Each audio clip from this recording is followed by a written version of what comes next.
The story you're about to see is a wild ride.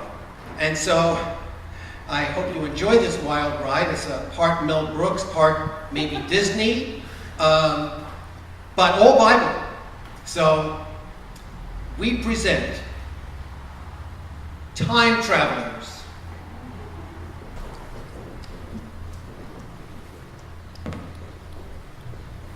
Where are we, John?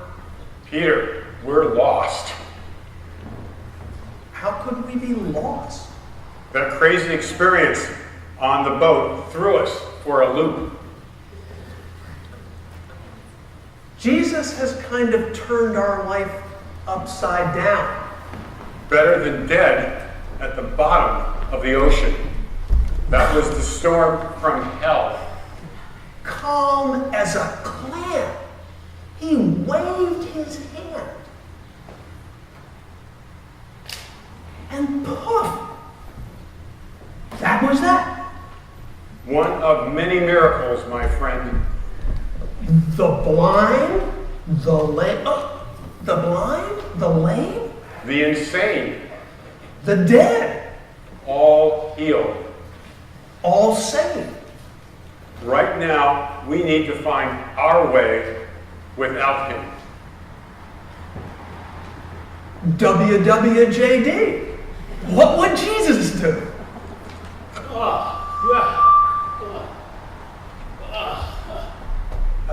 Who are you guys?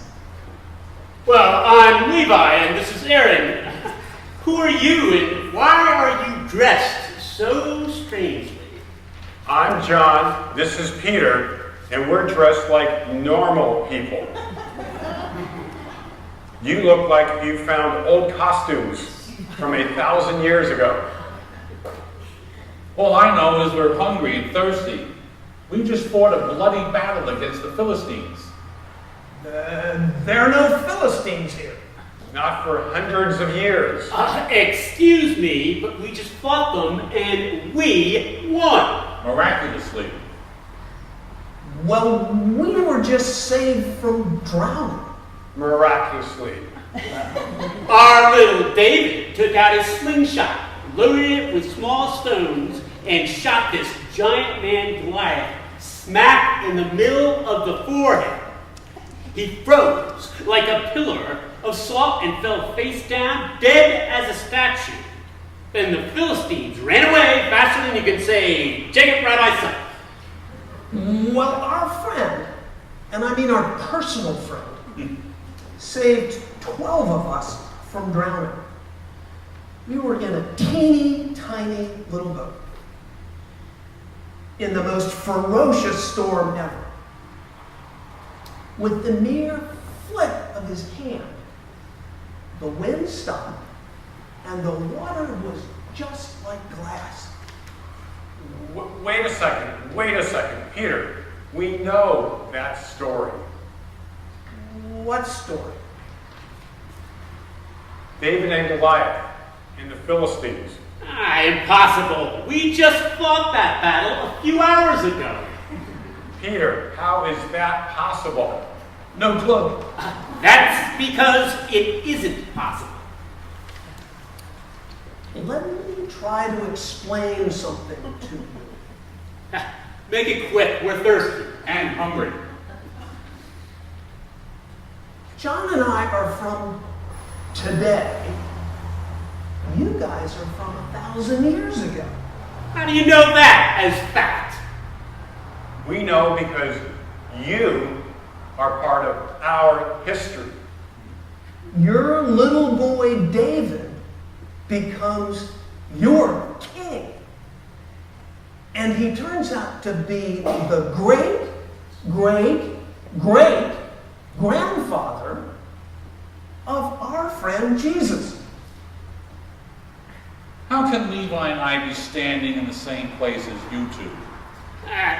And you made a wrong turn. Follow me. Don't go. This could be another miracle.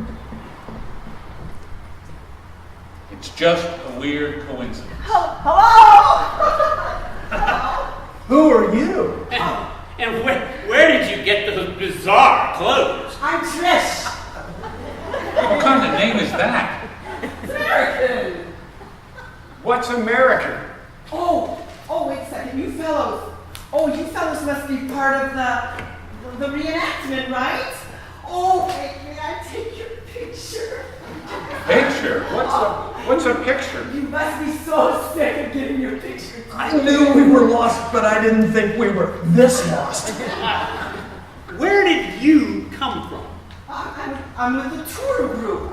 I'm lost. Oh, but that's okay. I like getting lost. You like being lost? Yeah, it's an adventure. Oh, if I weren't lost, I wouldn't have met you guys. Guys? If we weren't lost, we would certainly have never met a guy like you. You mean, wait a second, you're not part of the Shalom Living History exhibit? Never heard of it. He's John. I'm Peter. We're disciples of Jesus. Ever heard of him? Jesus of Nazareth? This is getting stranger by the second. Well, my name's Levi, and this is my friend Aaron. We just fought the Philistines. Our friend just killed Goliath. Oh, of course, everybody knows the story of David and Goliath. Oh boy. Yeah, so you're not actors? What actors? You don't work here? We live here. Oh, I'm thoroughly confused. John and I walked in the wrong direction. These guys came in, wandered over towards us.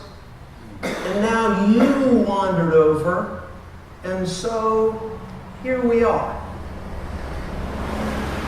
We're from different time periods. Yes! Like a parallel universe. I don't know what you just said, but somehow it sounds intelligent. What is intelligent? What's going on here? We're where we all coexist simultaneously. Scientists have theorized that premise for decades. Scientists? Yeah, this is 2018. We believe in science. 2018 years? You're from the future? So are these guys. John, we experienced the transfiguration. We saw Moses and Elijah. This is even weirder. At least Jesus was there. Weird things happened with him around. This is beyond weird. Oh, Impossible!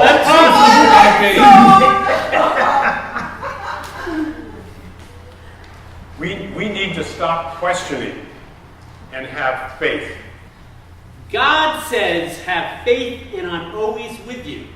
That's why we beat the Philistines. Jesus said to have faith. I'm always with you. That's why we were saved from the storm. I wish God were here. I wish Jesus were here. I wish Einstein were here. Einstein? Hey, someone's coming this way. I come in peace. You sound like our friend Jesus.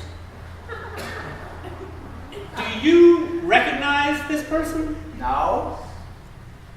I recognize each of you, at least as travelers in time and space.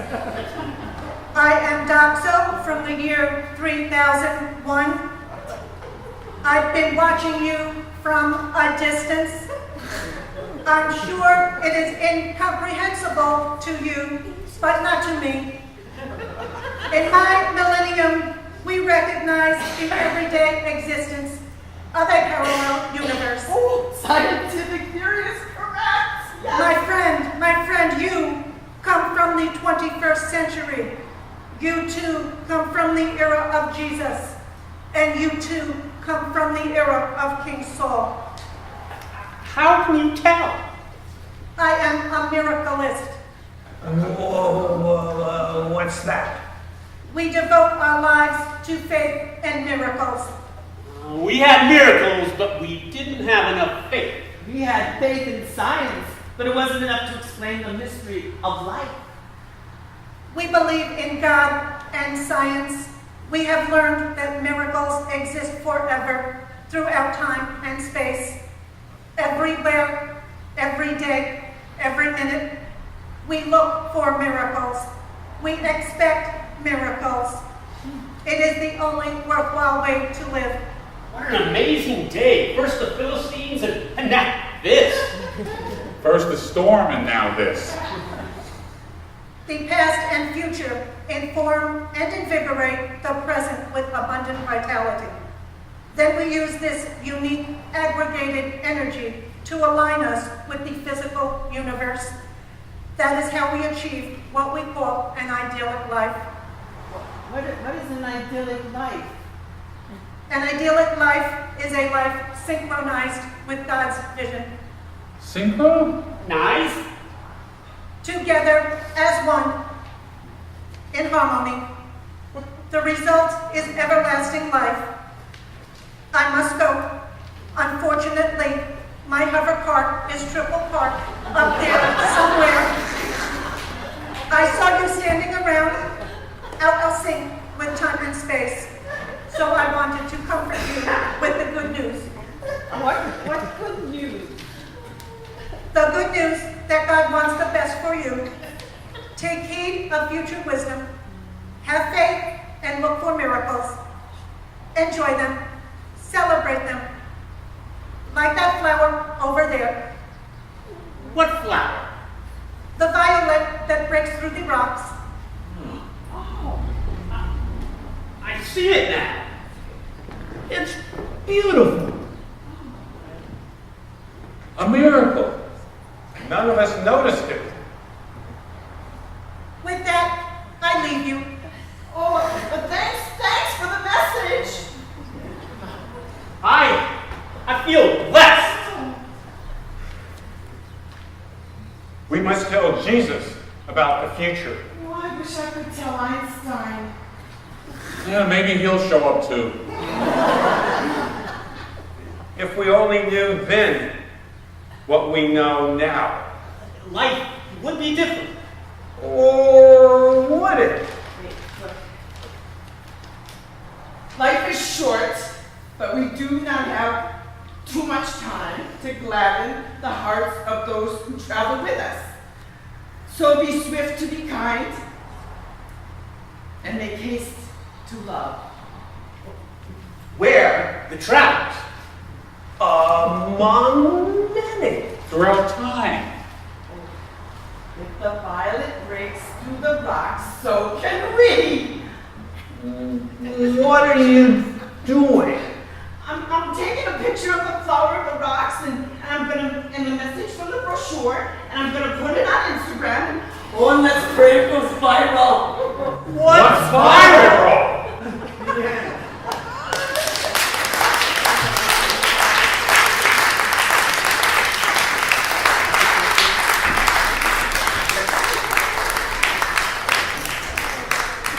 Together forever. Thank you, all of you. Howard, that was great. That was great to all the actors. Thank you. Hard to know what to say. But I do want to say something because I realize this is one of those Sundays when a friend of mine wrote on his Facebook, it's like he says, if your preacher doesn't preach about what's happening in the country today, then you should look for another church. And I thought, well, we got to Chancel drama.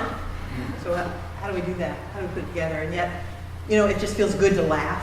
It felt good to be together and to affirm what is true about who we are and who our God is and what is happening, that this is not the end. I just want to say a brief word about, yesterday I went with a couple other clergy and another person, and we went to the Poor People's Campaign in Washington, D.C. which was an amazing march, thousands and thousands of people there. And the thing that struck me, which is connected to the play, was this kind of glimpse of time travel. Because we heard witnesses from people, the first witness being from a group of First Nation peoples who came and offered a prayer on the land where we were, right in the capital, right in front of the capital area that had been taken from their peoples when we first came to this country. And a prayer in thanksgiving for the holiness of the land. And I couldn't help but think then of, as we wrestle with the children that have been separated this week, thinking about those children in those days, children of the Japanese internment camps, and the children of the African American slaves, who just this week, listening to someone say, you know, my great-great-grandmother, her children were taken from her. And you realize how I want to blame the current administration, and yet I realize that this problem is much deeper than right now. Not that we don't address right now, we must, but we as a people must look at the time travel and realize that this is deeper in the soil that we live on, in the spirit of us as a nation, and we need to look at it deeply, repent of it. We need to ask the God of the universe, who was with the Philistines and with the disciples and is with us now, to bring God's voice of healing and show us the way. I don't know the way, I don't know the next right thing to do. I only know that I pray that God will give us the energy to do the next right thing, to speak up, to march, to write, to use whatever gifts you have in whatever forum that you live, in the workplace and in the friends that you have. That is more power than you can imagine. And so again, Howard, thank you. And thank you to the actors. Amen.